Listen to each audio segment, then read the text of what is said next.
Assalamualaikum warahmatullahi wabarakatuh. Perkenalkan, nama saya Devi Larasati dari kelas Manajemen 23A dengan NPM 234111104.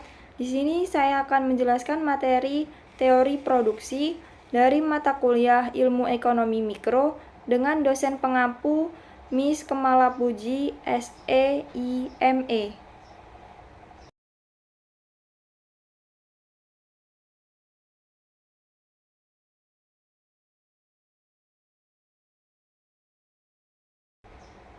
Teori produksi adalah teori yang mempelajari hubungan antara faktor-faktor produksi dan tingkat produksi yang dihasilkan.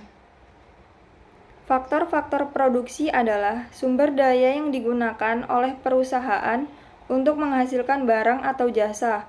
Faktor-faktor produksi tersebut meliputi tenaga kerja, modal, dan sumber daya alam. Teori produksi memiliki beberapa tujuan, yaitu 1. Memprediksi tingkat produksi.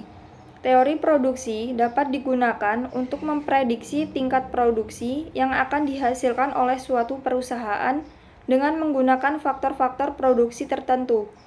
2. Menganalisis efisiensi produksi. Teori produksi dapat digunakan untuk menganalisis efisiensi produksi suatu perusahaan. 3. Mengembangkan strategi produksi. Teori produksi dapat digunakan untuk mengembangkan strategi produksi suatu perusahaan.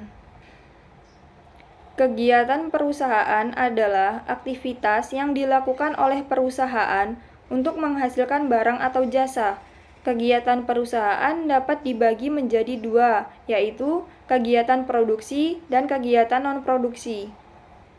Kegiatan produksi adalah aktivitas yang dilakukan oleh perusahaan untuk mengubah bahan baku menjadi barang atau jasa. Kegiatan produksi meliputi kegiatan pengolahan, pengemasan, dan pengiriman.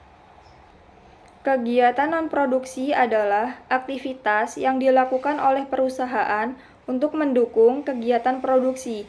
Kegiatan non-produksi meliputi kegiatan pemasaran, keuangan, dan sumber daya manusia. Teori produksi dan kegiatan perusahaan memiliki keterkaitan yang erat.